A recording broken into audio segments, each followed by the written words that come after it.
Sang pembunuh mengarahkan senapan runduknya ke presiden, tetapi teleskop 8 kali secara tidak sengaja memantulkan cahaya. Presiden tetap tenang melanjutkan pidatonya. Bahkan dia sudah menghitung jarak dan kecepatan angin 1 detik sebelum peluru tiba. Dia sedikit memutar tubuhnya. Peluru hanya menyayat lengannya, tetapi tingkat persetujuannya langsung mencapai puncak. Tidak ada yang bisa menebak. Setengah tahun yang lalu dia hanyalah seorang penulis gagal, tidak mampu menulis satu kata pun. Dia hampir tidak bisa bertahan hidup hanya dengan pisah yang berjamur. Lebih buruk lagi, pacarnya baru saja meninggalkannya. Dia berkeliaran di jalan-jalan dengan putus asa dan bertemu dengan saudara laki-laki mantan istrinya. Dia menyerahkan sebuah pil kepada Eddie. What's in it?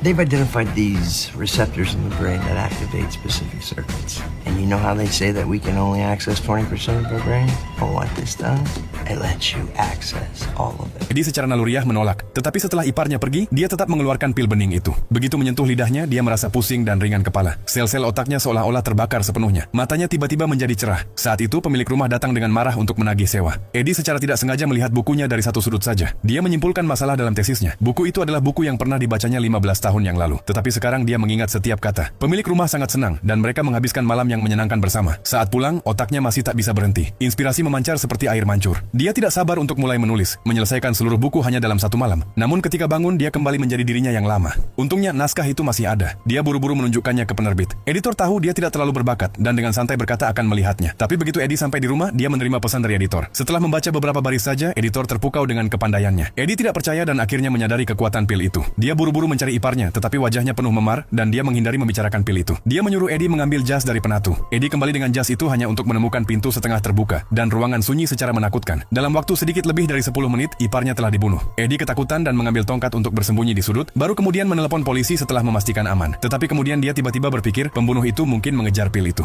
Jadi dia cepat-cepat memakai sarung tangan dan mencari ruangan dengan panik. Akhirnya di bawah panel oven, dia menemukan sebuah tas penuh pil. Eddie hampir tertawa kegirangan. Dia membawa semuanya pulang dan dengan antusias menelan satu pil lagi. Dia menjadi energik lagi, menulis karya baru dalam 3 hari dan menguasai piano dalam 2 hari. Bahkan investasi yang paling sulit menjadi permainan. Dia mengubah $800 menjadi lebih dari $3.000 dalam 1 hari. Ketika mantan pacarnya mendengar kesuksesannya, dia langsung mengajaknya berkencan. Eddie tampak percaya diri seolah bisa melakukan apa saja, tetapi efek samping segera muncul. Dia mulai merasa pusing. Melihat gambar ganda, dia tersandung ke dalam subway dan menabrak beberapa preman. Mereka hampir menyerangnya, tetapi dia tiba-tiba mengingat gerakan Bruce Lee. Tubuhnya bergerak sendiri dan dia mengalahkan mereka semua. Namun ketika efek pil habis, rasa sakit menyapu seluruh tubuhnya. Dia pingsan selama 3 hari. Saat bangun, dia mencari pil itu tetapi hanya tersisa beberapa, dan dia tidak tahu bahwa seorang pembunuh berdarah dingin sudah mulai menargetnya.